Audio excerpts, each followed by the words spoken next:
moja ya story ambayo ina trend kwenye mitandao ya kijamii kama umeona ni baa ambayo ipo Kinyerezi, ambayo baa hiyo inasemekana kwamba siku ya tarehe 29 waandamanaji walifika katika baa hiyo na kuchukua baadhi ya vitu, kuharibu baadhi ya vitu. So tukasema tuanze kufanya exclusive mbalimbali na wahusika, lakini pia tukasema pia tutakwenda kuzungumza na wadau hapa na pale ambao kwa namna moja ama nyingine walioonekana wakiwa karibu na baa hiyo ya The Voice. Na sio mwingine, tuko na Baraka Wakuja, comedian mkubwa kabisa ambaye ametoa fursa nyingi kwa vijana wa Kitanzania. Tuko hapa nyuma kamera Kashmiri to Brand Hilary kutoka Bongo 5 Network.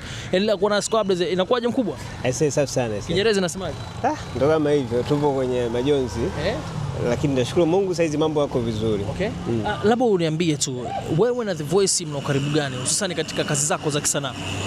The Voice ni kiwanja changu cha nyumbani, ni sehemu ambayo nashukuru Mungu walinipatia nafasi ya kuitumia kwa ajili ya kusupport comedians. Nadhani jamii nafahamu mimi na platform ya stand up comedy inaitwa Wakuja Tunakuja Comedy, ilianzisha kwa ajili ya kusupport new comedians. Sasa kiwanja ambacho nilikuwa nakitumia kwa ajili ya kufanya matukio yangu ni The Voice Kinyerezi. Nimefanya show pale takriban 3 kwa huu mwaka, na tukapisha mambo uchaguzi na mimi nikawa nipo nje ya mji kidogo.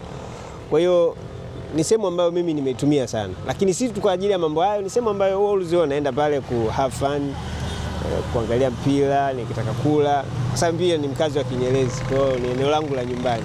Okay. Yeah. Kwa mujibu wa maelezo ya awali ambayo tuliona kwenye mitandao ya kijamii ni kwamba baa ile hasara ambayo imepatikana pale zaidi ya mabilioni ya fedha. Labda kwa sababu una utaalamu na pale, labda mandhari ya pale kabla ya sasa hivi kinachoendelea kwamba yameharibuliwa kwa upande wa ndani, palikuwa na mandhari ya namna gani? Labda unaweza kutupa ile feeling yako wewe ulivyokuwa unajua hapo nyuma kabla hajafanywa uharibifu? Yeah, for sure. Actually mimi nimezunguka Tanzania nzima, nimeshiriki kwenye maeneo kama haya. 2016 nimefanya kazi kwenye night clubs, lakini pia nimeshapata nafasi pia kuzunguka baadhi ya nchi za East Africa. Kwa upande wa The Voice ni among the best place ambayo sijawahi kuishuhudia before. Ni sehemu ambayo ni expensive, wamefanya investment kubwa sana, TV kubwa, mazingira yako classic. Kuna sehemu ambayo ulikuwa ukitaka kukaa pale unafanya booking ya almost milioni 2. Umeona? Kwa walifanya investment kubwa sana. Kwa hata hasara ambao wameitangaza, probably yes, kwa sababu ni sehemu ambayo ilikuwa ni hatari kidogo. Okay. Yeah. Moja ya comment ni kwamba sehemu ya kiota cha burudani ambapo ipo ni Kinyerezi. Watu wanajiuliza kwamba kwenye hizo bilioni ambazo zinatajwa inawezekana vipi hizo? Lakini wao wanatuambia kwamba kuna sehemu ambazo ulikuwa unalipia au unafanya order mapema ya shilingi milioni 2 na kuendelea kwa ajili ya kuweza labda ukija uweze kuishi vizuri, ule bata na nini. So labda wewe rai yako ni ipi kwa hichi ambacho kimetokea? Na labda kija affect kazi zako za kisanaa kwa upande wako? By the way, kuwa affected lazima niwe affected.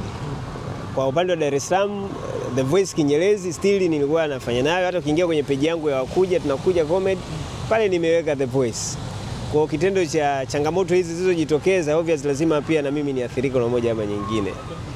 Na pia kama nilivyozungumza, ndio sehemu ambao mimi nilikuwa naenda kwa ajili ya kurefresh, kula chakula, kukutana na watu, pia kuna space ambao naweza nikafanya communication zangu na watu ambao ni marafiki zangu ambao wapo nje ya Tanzania. Kwa hiyo kitendo kilichotokea obviously lazima nitakuwa affected. Sio peke yangu, ni wengi. Umeona, ni wengi. Tulikuwa tunakutana na watu wengi pale. Kwa hiyo lazima tupate hiyo changamoto.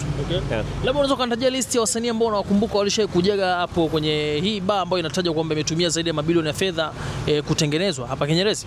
Wengi. Kwenye upande wa comedy, MC Pilipili nimeona naye pale mara nyingi sana. Babu Ayubu, Babu Chala, yule comedians. Lakini pia Diamond Platinum pia ashaikuja pale, na kuna wimbo ambao amfanya na yule msanii wa Marekani, nadhani anaitwa Ciara I think. Video teaser wamefanyia pale, na kuna baadhi ya clip pia kwenye video ile official wamefanyia pale The Voice. Kwa hiyo The Voice ni sehemu ambayo imetukutanisha watu tofauti tofauti, wafanyabiashara, celeb pia na watu wa kawaida. Yeah.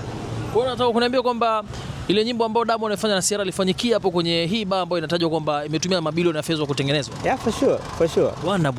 Video imefanyika pale, wasanii wengi wamekuja pale, lakini pia kwa upande wa East Africa sisi tulikuwa tunakutana pale. Mimi kuna washikaji zangu from Uganda, from Kenya, tumekutana pale. Kuna siku ishafanyika party ya Three Brothers, always walitoka, mmoja toka Uganda, mwingine toka Kenya, mwingine MC Garabi alikuwepo pia. Kwa ni club ambayo kwa upande wa East Africa pia ilikuwa inatuunganisha kwa moja ama nyingine.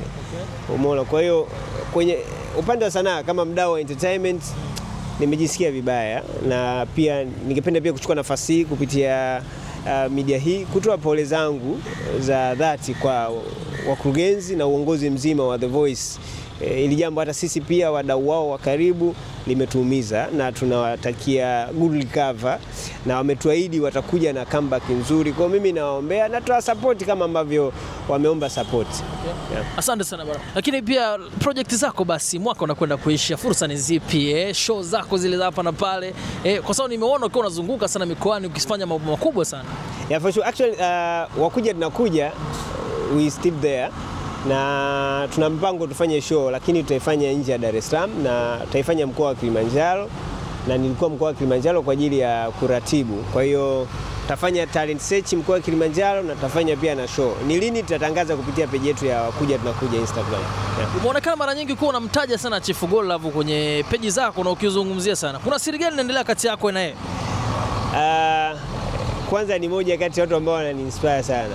Ni ana moyo moja mkubwa sana. Unajua Chief Godlove, naweza nikasema watu wa namna ambavyo wanamfikiria ni tofauti na namna ambavyo Mungu pia akamtuma, kwa sababu watu kama wale ni wachache sana duniani.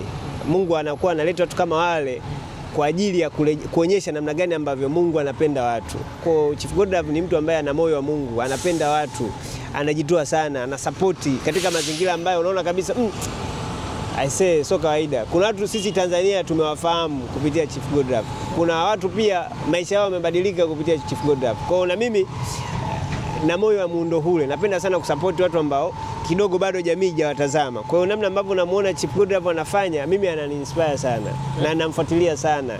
Umeona, naamini na atanitazama. Kwa hiyo aendelee kufanya anachokifanya. Kuna vijana kama sisi tunaguswa na anachokifanya, na tunamwombea Mungu azidi kumpa maisha marefu na azidi kumuongezea zaidi. Yaani ikiwezekana Mungu amfungulie maradufu zaidi. Okay, neno moja tu bwana. Mungu ambariki kwa anachokifanya. Asante sana. Shukrani.